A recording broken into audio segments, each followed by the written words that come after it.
Welcome to the Future is Fractional podcast, a podcast where we explore why the future C-suite is fractional, how professionals are carving out careers as fractional leaders, and how businesses can take advantage of fractional talent and technology. Here's your host, me, Matt Belbeck. Today I'm speaking with Steve Monk. Steve is an engineer, a lawyer, and an entrepreneur. Early in his career, Steve worked in big law and quickly realized that it was not the life for him. He recalls a time when he received an important call from a family member at 2 a.m. one night, but couldn't take it.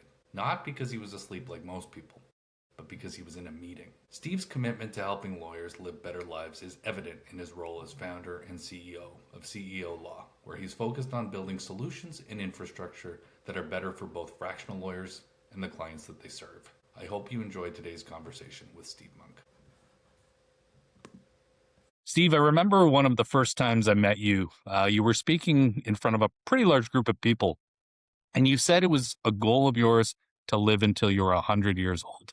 And you may or may not remember that, but I distinctly remember walking away inspired by the desire you had to live life to its fullest, whether that's living until you're 100 or walking 100 kilometers in a single day like you did last year, or even venturing into entrepreneurship with CEO Law. What drives or motivates you each day to push your limits the way you do? Yeah, well, that's a great question. Thanks, Matt. And thanks for having me as a guest. I really appreciate being here and really looking forward to it. So yeah, living to be 100. I remember I used to say that a lot. And I had this number, 36525, which is the number of days in 100 years. And I used to put it in all of my posts. And I was really caught up in this idea of a goal about living as long as you can. And I have to say, I've kind of changed my thinking on that a bit, where I think that health span is more important than lifespan, that it's more important to have a quality life and to be healthy, really, as long as possible than it is just to be on the face of the earth as long as possible.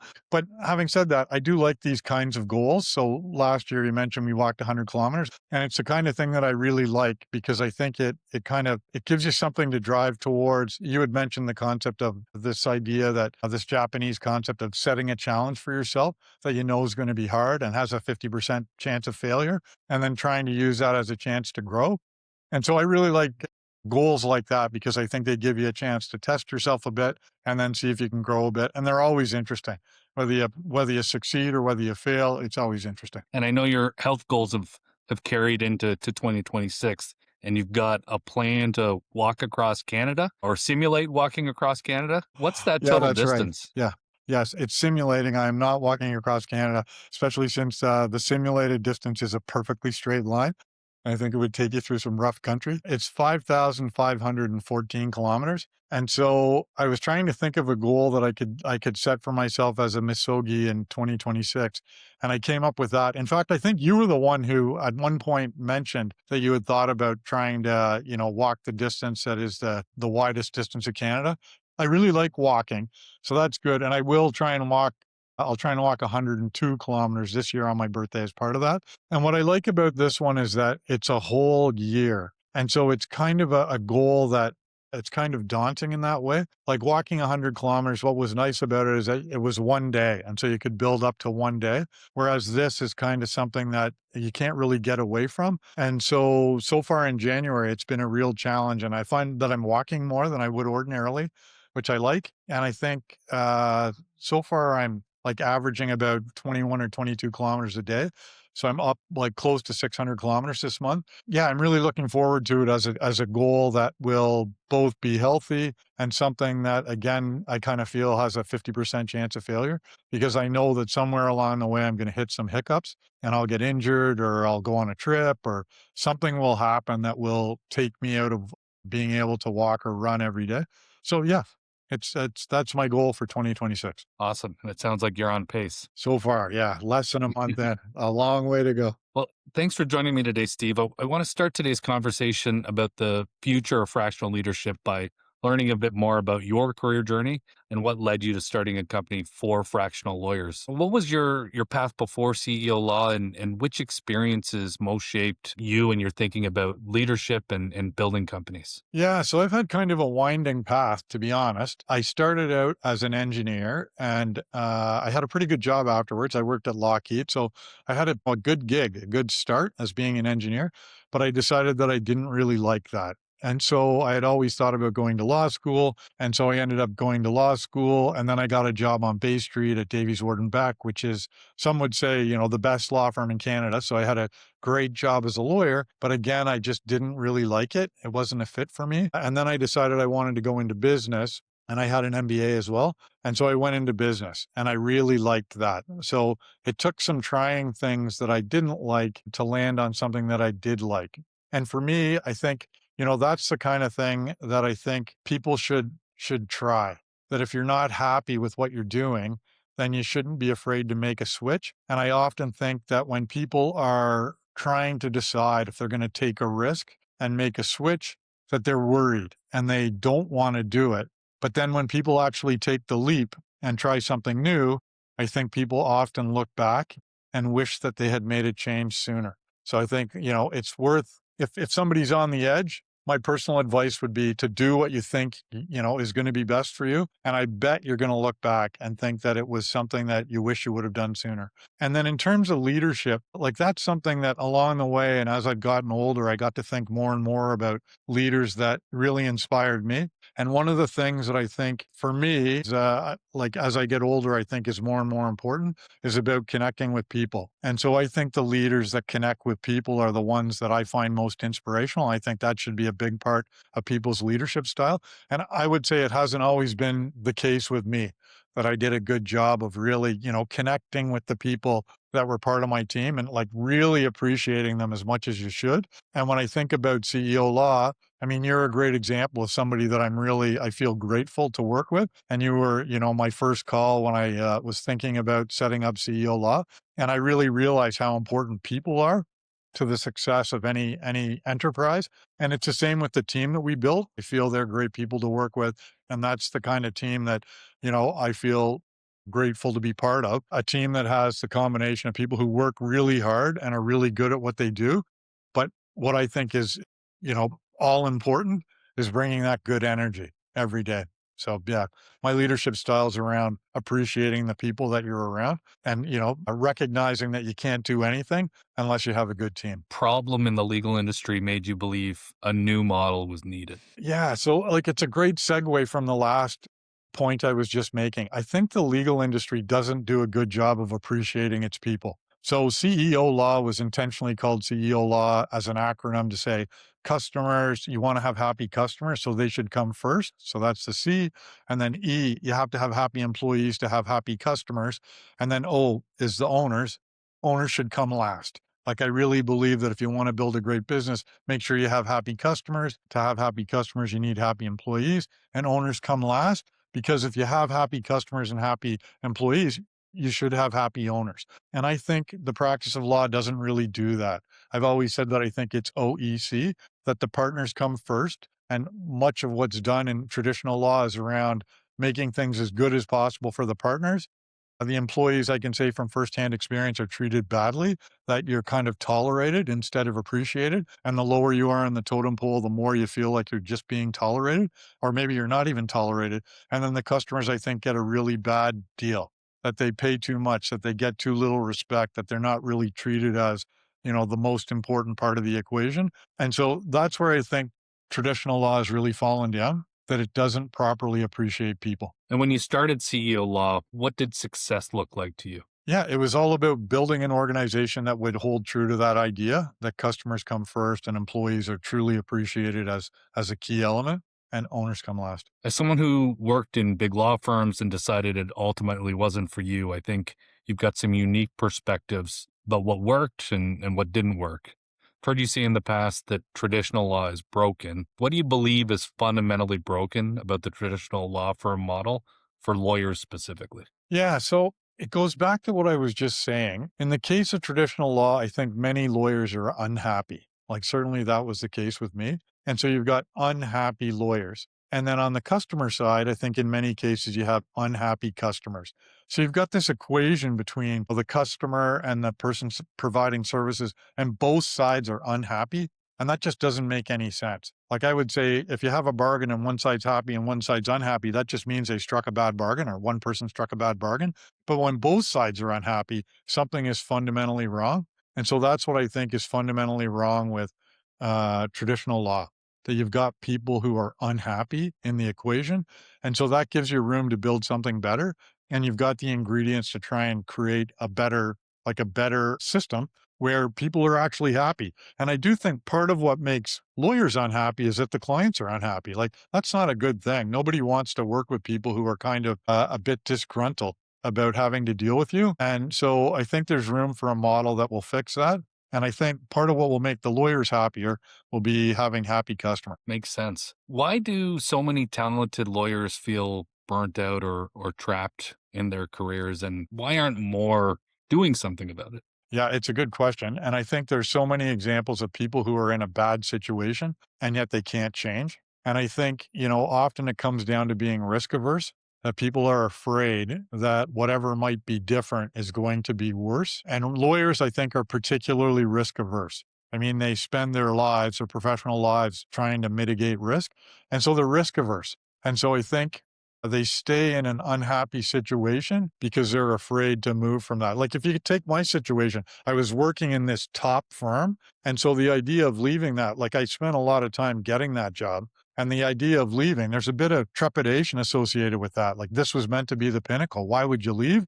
But it goes back to the comment that I made earlier, that if you think it's not right and it's just fear that's keeping you in a spot, I would say, make the change. And probably you'll look back and wish that you had made it sooner. Certainly that was the case for me. When I stopped working as a lawyer, I was so much happier. It really felt like a weight had been lifted. And yeah, like I just couldn't work in traditional law again. Not necessarily anything against it or the people who work there, but just for me, yeah, I couldn't go back. Now, I think the term fractional can be defined different ways by different people. In your mind, how is fractional work different from simply being a contractor or a consultant? Yeah, I think that the whole idea is about being more connected with the outcomes you're trying to drive. And so I remember when I was a lawyer, I used to say this all the time, and I still say it to lawyers, that one of the strange things was if you were working on a big transaction, so your clients are trying to do some kind of a big deal, the happiest day you could have would be if that deal cratered, if it fell apart, because then you had done all of this work and you'd billed for all of this work, but no one was ever really going to check it. So you didn't have any liability. And then your life became your own again. Typically, if you were working on a transaction, you were working, 24 hours a day. And so when it fell apart, you got your life back and you'd still build all of these hours. And it just seems so strange to me because it was a terrible day for the clients. They had been working hard trying to achieve something. Maybe they wanted to, buy a company or sell their company or raise some money and it fell apart. So very sad day for them, yet a happy day for the lawyers. Like, that to me is what happens when you're on the outside looking in, when you're not really aligned and connected with the goals. And I think that if you have a fractional professional working in your company, they are aligned with your goals. They're really part of it. Just like any employee or part of the team would be part of the goals. It's just they're there on a fractional basis. And that makes a huge difference. I think it's a theme in your story around, a better life. What does a better life mean to you when it comes to lawyers and professional services? Yeah, it's interesting. Like, I think it comes down to simple things that you should do work that you like doing. And that sounds so intuitive. But I think there are a lot of people out there who do work that they do not like, just like the lawyers in traditional law that we spoke about. They're often unhappy. So if you get to do work that you like, that's really important. If you get to do work that feels meaningful to you, that's really important. Like, I found working in a big law firm, because of what I mentioned, that you weren't really aligned with the goals of the company, it didn't really seem meaningful. But getting in a company and really, being part, like being invested in what you were trying to do, that felt a lot meaningful. And like being part of something that was important. And then also, I think when you feel that your work will make a difference, if it feels like it's important. And so I think that for fractional lawyers, they can get the benefit of all of those things. They can be part of something. They can be, aligned with the goals of the company. They can do work that they choose to do. Like, our lawyers are never told they have to do work. They're offered opportunities and they can do them or not. And I think they really appreciate the opportunity to do work with companies they like, with people they like, and things that feel meaningful to them. And that makes a big difference. Yeah, I think that flexibility is an interesting word, and it's a word that can be misunderstood in that it's not about doing less work. It's about doing the work you want to do at the right time and also balancing other things in your life. How have you seen fractional work change the way lawyers show up for their work as well as for their families. Yeah, that's interesting. I was thinking about lawyers on our team who are good examples of finding that balance and having a better life as a result. And I thought about Raja Lahal, one of our lawyers, who started his career in big law. In fact, he started his career in technology. He's kind of a computer wizard. And so at 16 years old, he was studying at Waterloo Computing, and then he worked in tech for a while. And then he decided he wanted to become a lawyer, and he worked for Stikeman's, which is just like Davies, one of the top firms in Canada. So the pinnacle of the profession. And then after that, he actually went to Dubai and worked for Clyde and Company, which is a well-known UK law firm. So he had this great life, you would think, but he chose to leave it. And now he works within CEO law and does fractional work and actually has been very successful at it. And so he still works very hard, but he gets to do work that feels more meaningful and connected for him. But what I really find inspiring about Raj is that he's also stayed really close with his family. He's got a young family. He spends time with them. He makes a real point of driving his children to school or picking them up after school. He actually lives in St. Catharines because that was a better place for him to live. And yet he comes into Toronto some number of days each week. And he's found a way to have balance. And all of the things that he's doing, he just wouldn't be able to do if he was still working at Stikeman's. And so he's a great example to me of somebody who's found a way to change the way he works. And really, it's been a win on all levels. That's great. Is there a story that really captures the impact this model can have on someone's career? Yeah, it's interesting. I was thinking about that as well. And I think about I started thinking about customers, which is where I often start. But when we first started CEO Law, there was a guy, Emil Stavrikov, who was selling his business, and he had spent his whole life building his business. And he really, this was the one time he was going to sell it. And he was really nervous about the whole thing. And he was really looking for help. And we were able to connect him with this guy, Rob McClellan, who's another lawyer who comes from Bay Street. He was about 25 years on Bay Street at Borden Latner Gervais, which is the largest firm in Canada by number of lawyers. So very well regarded firm. And Rob was actually recognized as a best lawyer in Canada for banking and finance. So here's a guy who worked his career on Bay Street, incredibly well regarded. And again, for his own reasons, decided that wasn't going to work for him. And he wanted to work in our model where he could work with different people and he could do the kinds of work that really felt meaningful to him and that would bring him some kind of fulfillment. And he ended up helping Emil. And I think Rob really liked that. I think he really liked the opportunity to connect with someone who needed his help. And he had the experience and expertise to really help Emil. And I remember Emil saying to me on a phone conversation, "Thank God I met Robert McClellan. I'm so happy that I was able to get his advice and help through a really meaningful part of my life, a really meaningful event." And that to me is a great example of how a lawyer came into our model and was able to have a different kind of lifestyle that was really meaningful. I'm thinking it wasn't when you originally founded CEO Law, but when did you realize you weren't just building a legal company, but a new leadership structure focused on fractional? I think a lot of times realizations, they don't really come in a flash. They come over time. That, over time, you realize that what you're doing might be a bit different than what you imagined at the beginning. So I think, at the beginning, it was about, building a model that was going to put customers first and employees were going to be a huge part of that. And owners were going to come last and, helping clients out with legal services. And it really was the C came first. A lot of thought about the customers. And then over time, with the changes that have happened in the world, I think, yeah, we're really aligned with this new thinking around the future is fractional, which I totally believe is how the world is developing. And so I think this is one where it kind of evolved over time. And it happened that the thinking around putting customers first and creating a good environment for lawyers kind of aligns really nicely with the idea of the future is fractional and morphs into this idea of fractional legal counsel. Why do you think that now is the right time for fractional leadership to become mainstream? Yeah, it's funny. I think as the world evolves, the time is right for different things. And so COVID, for example, was an event that happened in our lives that created the right conditions for working remotely and virtual meetings and things like that. which I think was something good that came out of COVID.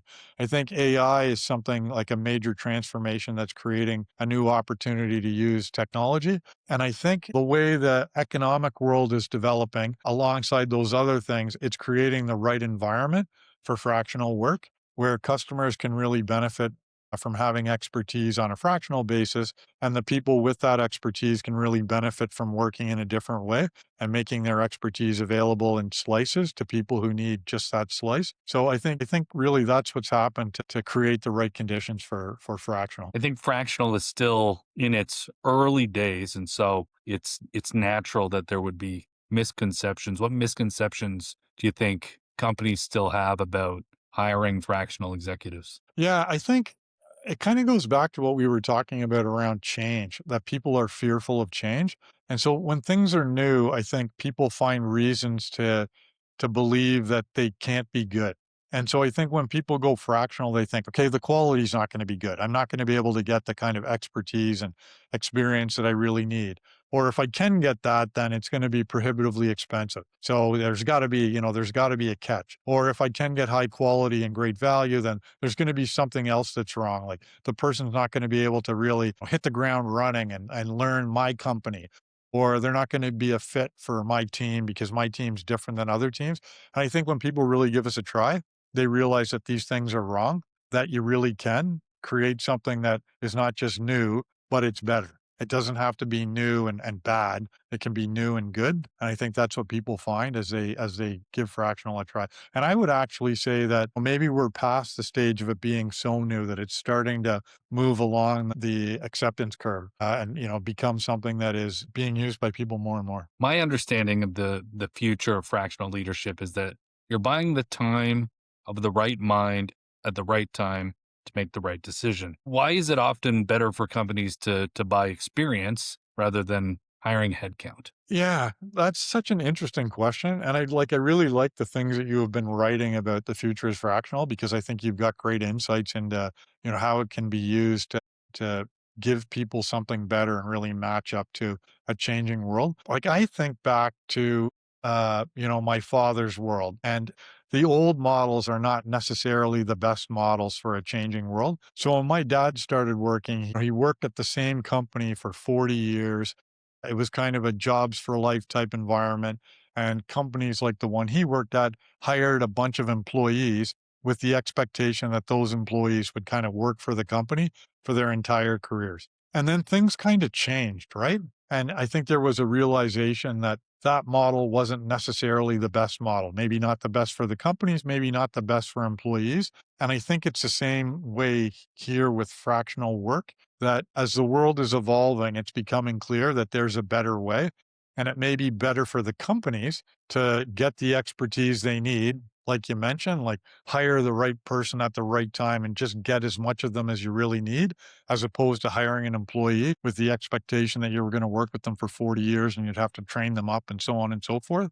Instead, you can get somebody who's already got the expertise and use them just as much as you need them, which may be some small fraction versus every day, all day.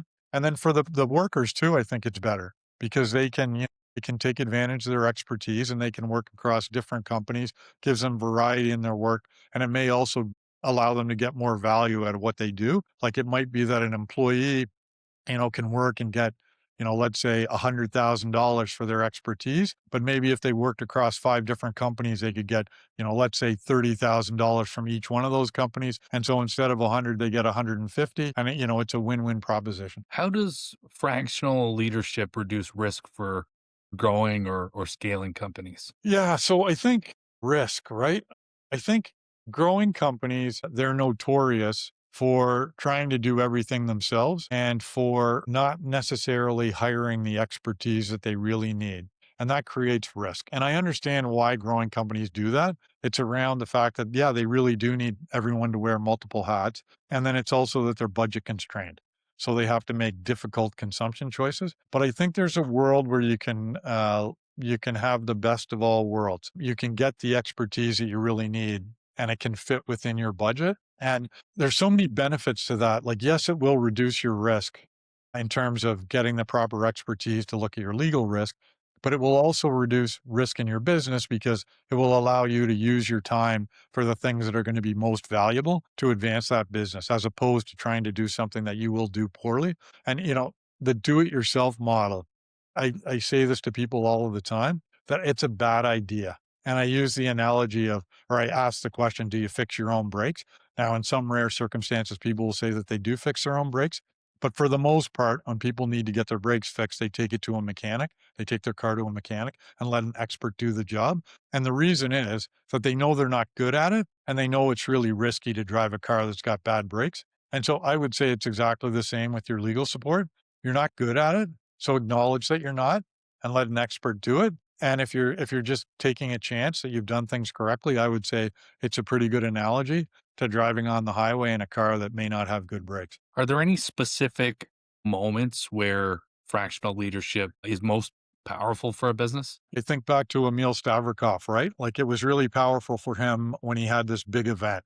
Like, he was hitting this big event and he really needed to have expert advice and expert support. But I would say that, like most things that culminate in a big event, there's a lot of things that lead up to that. And so I would say not only is it important to have great advice at the moment of the great event, it's also important to have great advice along the way. And that all of the things that happen along the way will make sure you're in the right position when you get to that great event. So, like, good legal advice could help a company put itself in a position where it's sellable. And so, really, it's all of the things that happen along the way that may culminate in that big event. So, actually, I think the two times are, in those big moments, but also in all the little moments that are leading up to that big moment. And when it comes to operating CEO law, how has fractional thinking shaped how CEO law itself is built and operated? Yeah, it's an interesting question. I mean, we have used fractional resources along our own development, and it's for the very reasons that I mentioned, that you have to be careful about your consumption choices, and it's not always right to have somebody in a full-time position for every role. So we've used fractional resources for some of our technology work. We've used fractional resources for some of our marketing work. We've used fractional resources for some of our sales work, and we've definitely used CEO law lawyers to support our own legal needs. And yeah, we don't have a full-time general counsel, but we use the various experts on our team on a fractional basis. And I think that's a really important part of our thinking, not just for ourselves, but it's kind of the cornerstone of our business. That fractional is a core part of our thinking. That the lawyers that we have, the reason we have them is because we think that they're valuable to companies who are looking for that kind of expertise in a way that will work for them. For the founders out there, what lessons from building CEO law should founders apply to their own leadership teams? I think the main lesson is that you can't do everything. Like, you just can't do everything. And so you should rely on fractional experts to help you out with the things that you should not be doing, in part because you don't have the expertise, and in part because it's taking you away from the things that you really should be spending your time on. And so that's where I would say that, you should take advantage of the fractional model. And then the good thing about that is that as your company grows, the fractional experts that you work with can grow with you. So if you do reach a stage where it makes sense for your company to have a full-time lawyer, that fractional lawyer can grow with you. And it may be that they start, doing one day a month, and at the end, they're doing 5 days a week.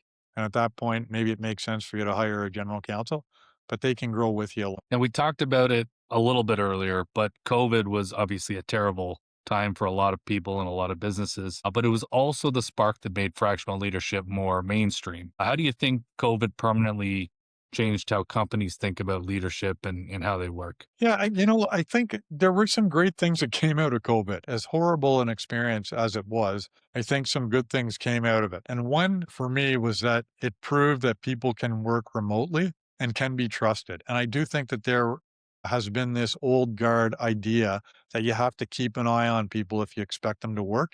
And I think that question was asked and answered through COVID, and it became, glaringly obvious that people would work hard even if somebody wasn't watching them. And then it also created a benefit for the employees, because I think a lot of people appreciated the opportunity to work from home so that they could be there when their kids were coming home from school, or where if the furnace repair person is coming in the afternoon, you could be there to let them in. And it created some benefits for the employees. And to me, it proved out that it doesn't have to be a zero-sum game. It doesn't have to be that what's good for the company has to be bad for the employee, and what's good for the employee has to be bad for the company. I think you can have a win-win situation, just like what we're talking about with fractional work. And so I think, COVID was useful in that case, and it was a great example of how you can create models that will work to the benefit of all parties involved. COVID also brought technology to the forefront. I remember the days of everyone talking about getting Zoom bombed. What role has technology played in making fractional leadership truly viable in your mind? I remember when we first started, we were trying to get people on Zoom calls. This was pre-COVID, and no one knew what Zoom was or had the software. You couldn't get anyone on a Zoom call. And so you would have to resort to phone calls or conference calls. And I think back at just how bad that was. So I think technology has really helped to create connections through video calls, which are far more effective and allow you to connect in a much better way than a phone call would. And also it creates a lot of efficiency. I can remember going on face-to-face calls, and if you could do, 3 face-to-face calls in a day, you had to really coordinate carefully between the driving and the parking and the going up the elevator. And I remember when you never had a meeting of 30 minutes, it would always be an hour. That I think was meant to, in part, reflect the fact that somebody had traveled a long way to see someone. And then there'd be a lot of, at the beginning, finding your way to the boardroom and idle chit chat and things like that, that kind of got done away with a bit when you could have 30-minute meetings and have all of that and feel like everyone was respectful. And then I also think AI is another great example of technology that's allowing people to work in a better way and be more efficient, and let technology handle some of the work at the front, and then really maximize the power of the expert that can look at the results from AI and then interpret them and properly apply them. So, I think that technology is really helping to create an opportunity for fractional work that didn't exist before. Now, going forward, looking a bit to the future of the C-suite, how do you think executive teams will look different 5 to 10 years from now? Yeah, it's such an interesting thing to think about. I do think, like I was saying before, that on the adoption curve, that companies have moved. I think we're past the innovators and I think we're into the early adoption stage where more companies are trying this out. And I think that going forward, the use of fractional executives will become more and more common. And I was thinking about whether you'll ever have fractional CEOs. And it seems to me that it's not out of the question. You might gather together a full team, a full executive team of fractional executives, and be able to, do the things that are in the best interests of the investors and the shareholders, and that the people on that team might really enjoy it if they could have, multiple projects going or work on multiple projects with different people, and that might, create synergies. And it's an interesting thing to think about. I definitely think that fractional is here and it's gaining some acceptance, and maybe we're into kind of mainstream acceptance at the early stages. And I think it's only going to get bigger. What leadership roles do you think are most naturally suited to go fractional first? And maybe we can say other than legal or general counsel. Well, I was going to start with legal. And the reason I was going to start with legal, it's not self-serving. It truly is about, I think the roles that are best for fractional are the ones that are often underappreciated, and the ones where people may do it yourself or try and find some other solution that's a bad idea. And so, I think when companies are starting out, it's quite common that the CFO might be the first, let's call it resource hired that could be fractional. And then HR, I think, often comes second. And I would say legal comes late in the game after those other two have been hired. So I think that's why I put legal ahead of fractional CFOs and fractional HR, although I think those are good things where you can have fractional as well. And then I think all of the roles you can think about fractional, can you have a fractional CIO or CTO? Yeah, I think you can. Can you have a fractional privacy officer? We've done engagements where we were, the privacy officer for companies. I think there's all of the roles can be fractional. And I think the ones that are often overlooked or undervalued, that's a good place to start. And that's why I do really think legal is a good place to start, because I think it's often kind of overlooked until maybe too late in the game. And if you were starting a company today, how would you design your C-suite differently, or would you? Yeah, it's a tough one. I was thinking about when you're building a company, the key is to get as many people working with you like, the maximum possible people force, if you will, for the least cost, like the least cash cost anyways, because you're probably starting out where you need to get a lot done and you're constrained by your cash. And so it can be hard to get as much done as you would like. And that's where I think often, you start with a full C-suite, but people are working for, nothing or a very small amount. And so maybe you get good value at that stage. But I do think against that equation of trying to get as much done as possible with as little cost as possible and really trying to do things right, I think that it's a good environment for fractional. And so I do think for companies starting today, it's definitely something they should think about. Certainly, if you were going to hire like a general counsel and pay them the going rate for general counsel, I would say you should go fractional. If you're going to hire a general counsel and they work for free because they've got a stake in the company, then that's a bit different. But if you don't have that luxury, then I would say you have to consider fractional. On a personal level, it must be a satisfying feeling to see something you've been kind of predicting would come to life actually come to life. But what does this mission matter to you personally? Yeah, I mean, sometimes I think the developments that come along that may be consistent with your original vision, like there's some serendipity to that. And so I said, like, I had this model of, putting the customers first, and then that happens to mesh nicely with fractional. But like I often say to our team that we're in the business of helping people, and I really believe that. And so if we're trying to reach out to people and let's say they respond badly to our outreach, as though we're being a nuisance. Like I just tell the team, and I really believe it, we're just reaching out to see if people need help. And so if people react badly, like it's okay. Like you should try and push that away a bit because all you were trying to do is reach out and see if we could help them. And that's what I take great satisfaction from, truly. Like I really do think that we have helped our customers, and that means a lot to me. And I'm proud of that. And we have helped create great jobs for our lawyers and our team. Like, we really work hard to try and live up to that idea of CEO. And I'm really proud of that. What does success look like if CEO law truly changes the industry to you? Yeah, well, it's funny. There's a term out there called alternative legal services providers. And so that's what we are, an ALSP, an alternative legal service provider. And I think when we really change things the way it is changing, we'll just be legal service providers. That will be like the model that we're working within will be treated as the norm. And how do you hope lawyers and founders talk about fractional leadership in the future? Yeah. Well, I hope it will prove to be one of those changes that people look back on and say, I wish it would have happened sooner. One more question. Final question is a fill in the blank. 10 years from now, no company will need a full-time blank. Lawyer. I mean, what am I going to say? I'm in a fractional legal business. But, if I want to be broad, like broader than that and be fair, I'll say a fractional executive. And that covers a lot of ground. Or sorry, a full-time executive.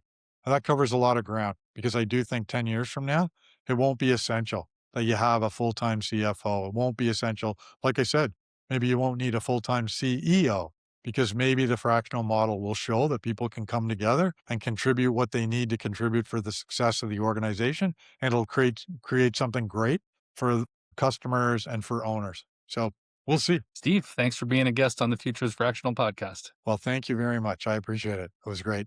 I enjoyed it.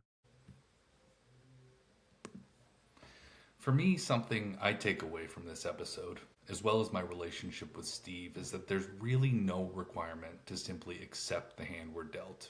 You could become an engineer and a lawyer, land a top job at a law firm, seemingly do everything right by traditional standards, but still not feel like it's right for you. And that's okay. There's always something you can do about it. For Steve, I believe it's his desire to help people that drives him. And he saw CEO law as an opportunity to change his industry and help more people along the way. We live in a time where, more than ever, we have the flexibility to have the careers and lives that we desire. If you're not in the place you want to be, remember that this isn't your life. It's just a moment in your life, and there's always something you can do about it. Until next time, stay sharp, stay flexible, and remember that the future isn't full-time. It's fractional. Bye for now. Thank you for listening to the Future is Fractional podcast, sponsored by CEO Law. The future is fractional. The difference is CEO Law.